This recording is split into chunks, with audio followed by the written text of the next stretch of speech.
Sa kanyang pakikipag-usap sa mga opisyales at miyembro ng Defense Press Corps kahapon ay inahayag ni Senator Antonio Trillanes ang kanyang personal na opinyon sa isyu ng pinagtatalunan ng paglilibingan sa dating Pangulong Marcos at ayon sa kanya, pabor siya na maihimlay sa libingan ng mga bayani ang labi ng dating Pangulo. Ito naman ang isinasaad sa policy ng gobyerno.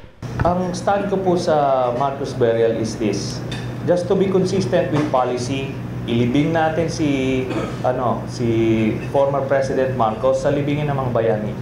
We should not discriminate. It's either we do away with the policy or we craft a new one. But we can never be selective. So that's my position. I won't mind, actually. I'm not the overly sentimental type. Matagal na po namatay yung tao. I don't think it really matters to anybody's interpretation of history. Ayon pa kay Trillanes, si Marcos ay entitled na mabigyan ng full military honors. By all means, former President Marcos served served the country as a former soldier. He was part of the Death March in Bataan. So those incidents alone would merit a military honors, rather.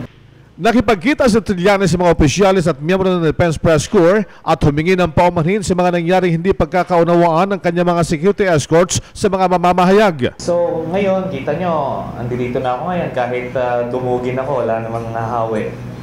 So we are slowly learning kung paano how to deal with the people, the media, the crowd. So I hope maintindihan nila lang po yun. So hingi po ako ng tawad sa inyo. Si Senator Antonio Trillanes, RH 911, Bing Formento ng DZRH Nationwide.